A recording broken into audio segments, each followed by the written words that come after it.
Hello and welcome to the Monroe Method Clancast. I am Jason Monroe. This is episode 135. This is going to be a quick one because I have just spent the half of my walk this morning looking at merch, F1 merch, for going to Silverstone this year because my friend just said, I was going to ask a friend to come and he said he couldn't make it. So he's buying me my Silverstone merch for my birthday, which for my 40th, which is very kind of him. So I was just picking what I wanted. Anyway, this is going to be a quick one, right? This will be cool. So, what to expect in your first week in a calorie deficit.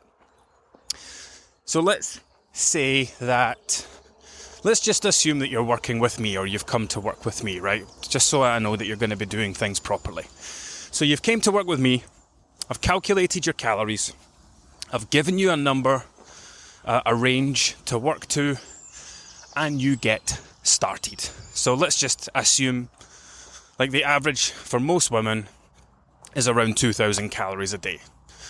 I've calculated tens of thousands of calories for people. Women burn mostly between 1,800 to 2,200. Obviously that's just a very vague, wide-ranging average. There are many outliers. There are some people who are very small and petite and they're only burning 1,700 a day. There are some people who have higher levels of body fat. They're burning 2,500, 2,600. But for the most part, right, 2,000. So let's just say I have set your calories to 1,500. No, I wouldn't have. I would have set them to 1,400, and you would have worked to a range of 1,300 to 1,500 across the week to give you some flexibility, to get rid of rigidity, and remove the idea that we have to be perfect and hit an exact number. All we want to do is land below or within that range if we want to see good progress. So you start day one and you have 1,400 calories. Let's do the weight thing as well, right? So you are 70 kilos on Sunday. And Monday is when you're getting started. You have 1,400 calories. And on Tuesday, you wake up, you step on the scales. You are 69.5 kilos. Let's not do kilos, right? Because most people don't speak kilo. Let's do stones. So let's say Sunday you are 10 stone. Monday you're also 10 stone because you've not started yet. And you have 1,400 calories. Tuesday you are 9 stone 12. So what's happened here is you have spent the day eating less food, putting less calories through your body, and you're putting in less food. At the same time, the food from before is emptying out via your bowels. So we're seeing an initial reduction in food weight, right?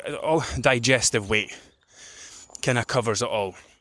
So digestive weight being the food that you have in your tummy, the food that's passing through your intestines, the food that's going into your bowels, that starts to reduce, because you're reducing your food volume down to a lower level.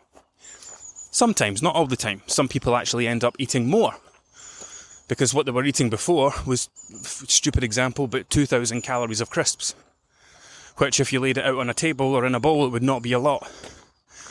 Now they're eating 1,400 calories of a balanced diet. It might feel like more food. Anyway, next part is a reduction in calories. So you are now getting into a calorie deficit. Your body needs 2,000 calories. You've given it 1,400. There is a 600 shortfall. Where's that 600 going to come from? Well, over the weekend, you were eating normally, eating a little more than you needed, and you've actually got a store of calories to tap into first before anything else happens. So let's say you've got 1,000 extra calories floating around in your system from the weekend, right? You needed 6,000 calories over the weekend. You put in 7,000 calories over the weekend. So on Monday morning, you wake up with 1,000 calorie surplus extra. So Monday you have 1,400, and the 600 that your body didn't get and needs to make up the 2,000, it takes a bite out of the 1,000 that you overconsumed at the weekend. There's now 400 calories left in that pot. So you wake up the next day, you're 9 stone 12, and you do it again. That day you have 1,500 calories. There's 400 calories left in the pot from the weekend. So your body takes up that. We need another 100 calories to get to 2,000. Where's that energy going to come from? This is when your body is just starting to tap into your body fat. So on Tuesday, it will take a tiny, tiny little bit from your body fat. You wake up on Wednesday.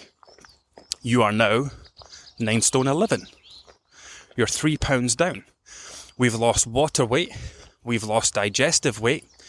And we've lost calorie weight. Those calories that you store, they have a weight. When we store that energy, we store it with water. So those calories get converted into glycogen. That glycogen gets stored in your muscles and other places, and it gets stored with water. So when you overconsume think of this, right? Imagine a boxer. If you've ever seen a boxer go to a weigh-in, they are absolutely shredded. They step on the scales, they make their weight, they hold their arms up and flex their biceps and tense their abs.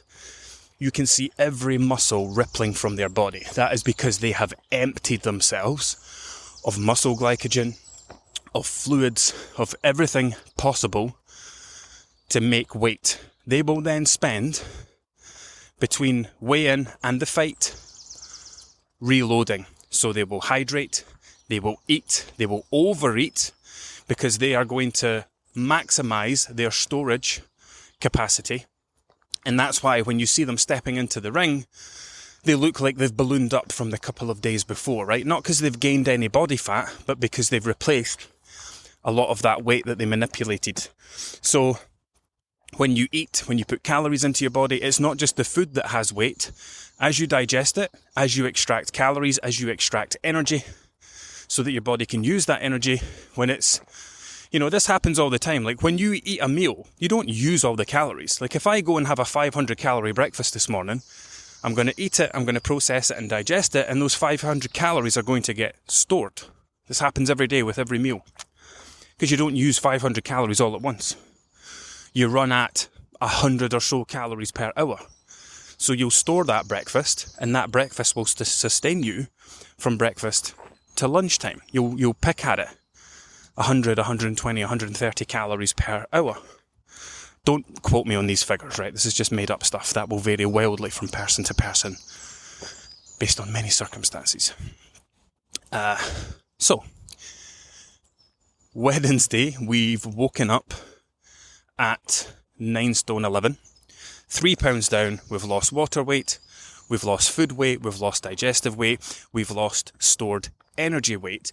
And now Wednesday, because we've used up all the extra calories from the weekend, and this is the thing about the calories from the weekend, some people, when they know they're starting a diet, will go bananas at the weekend. They might wake up on Monday with 3,000 extra calories in their body, 4,000, 5,000 even, if they've smashed takeaways and alcohol, thinking, I need to get all this out of my system before I can't have it for the next 6 months or whatever.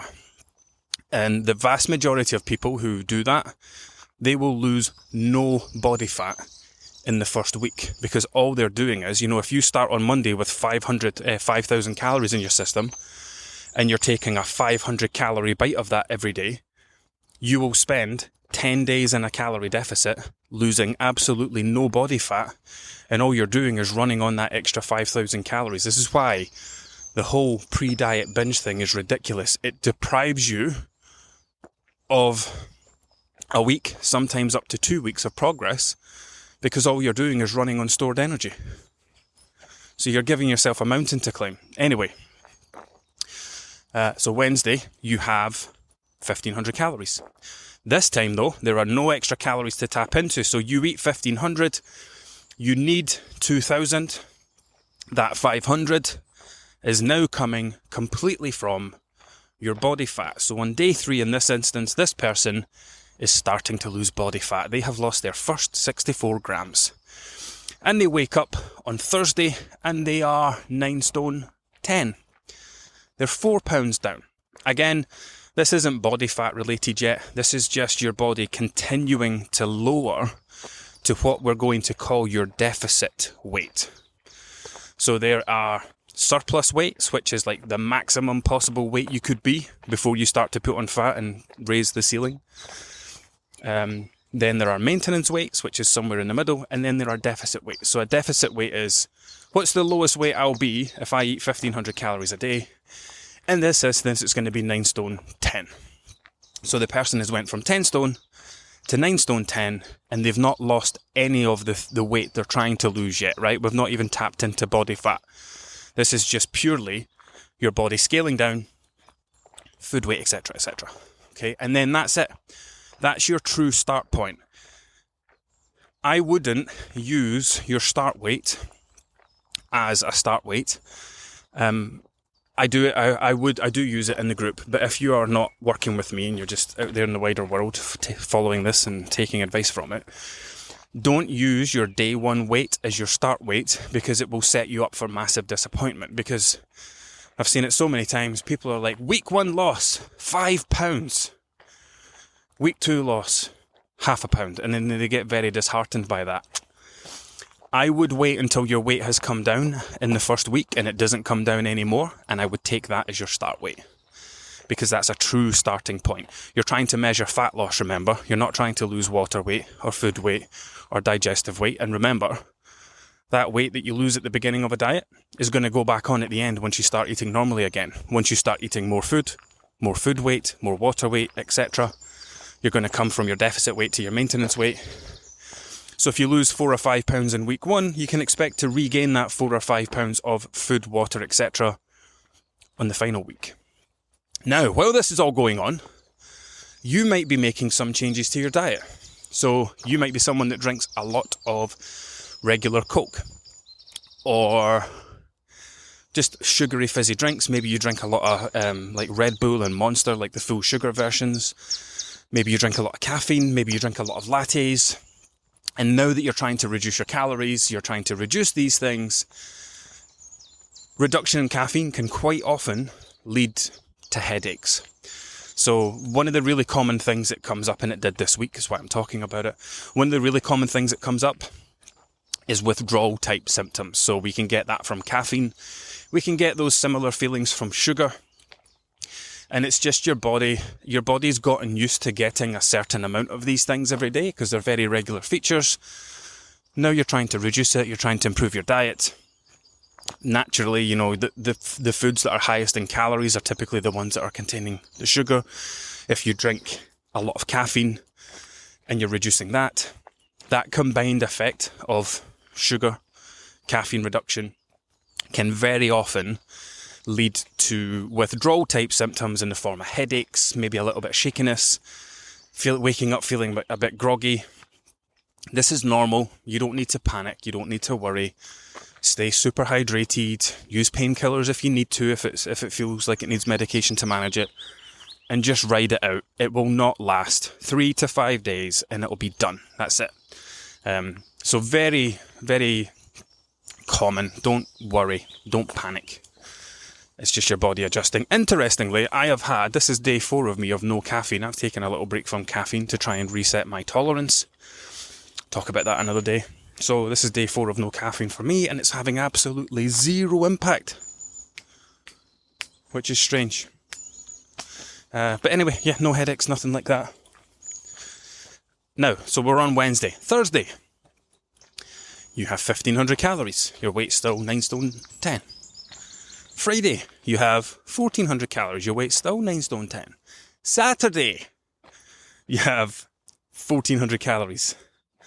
Your weight's still 9 stone 10. Sunday, you wake up in the morning and your weight's went to 9 stone 9.5. That's your first piece of fat loss.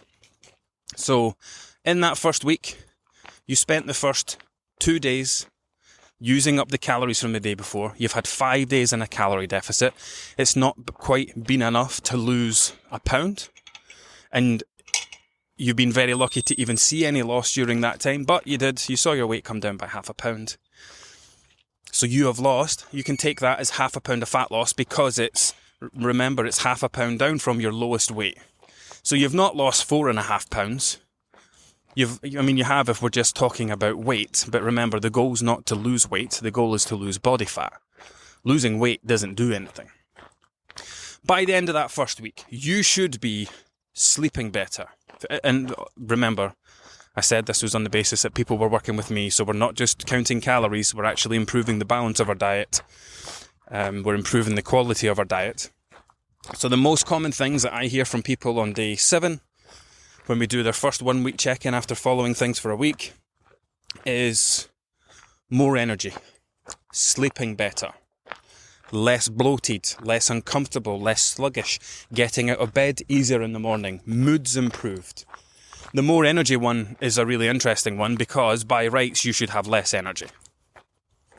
You're literally putting less energy into your body. The energy your body runs on is calories. You're eating less calories. If you're eating less energy, why do you feel like you have more? Because you were over-consuming on energy before. It's the relief of the over-consumption of energy that makes you feel like you have more. Because when we over-consume energy, we feel like shit. When you overeat, it's not just the fact that you've got extra food weight in your body that makes you feel kind of uncomfortable and yucky. It's the fact that you've put in 3,000 calories, for example, into a body that only needed 2,000. You've now got 1,000 calories that you're not going to use because you're going to wake up tomorrow and put more on top of that. So you live in this constant state of being over-energized.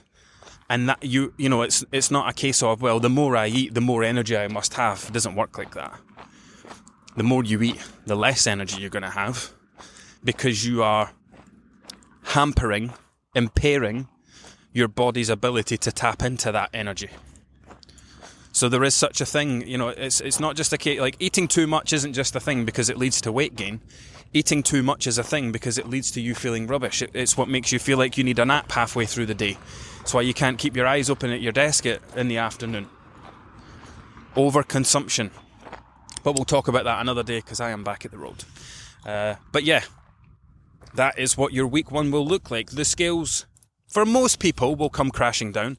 There are people who do not have awful diets, who are not overeating, and the good news for them is they will come straight in and start in a calorie deficit because they don't have thousands of calories, extra calories to get through in the first couple of days. They're not overeating, so they don't have a massive amount of food weight, water weight, digestive weight to lose. They might only see the scales come down half a pound or a pound. There's no one set way it's supposed to happen for everyone. It depends entirely on the type of person you are before you start a diet. If you are like the majority of yo-yo dieters and you have that weekend last supper that lasts from Friday to Sunday, you were 9 stone 10 on Friday, and by the time you start on Monday, you're 10 stone 4. So not only have you given yourself an exaggerated, inflated start weight, you've also now going to delay your progress by a couple of weeks because you've got thousands of calories to get through first. So please don't do that. People think that when they do that, they're getting a quote-unquote good loss in the first week. They're not getting anything. They put that weight on there over the space of 3 days. Spending a week getting it off, that's not a good loss. That's a terrible loss. It's an absolute waste of time. So yeah, don't do that. Right, that's enough from me. Until next time.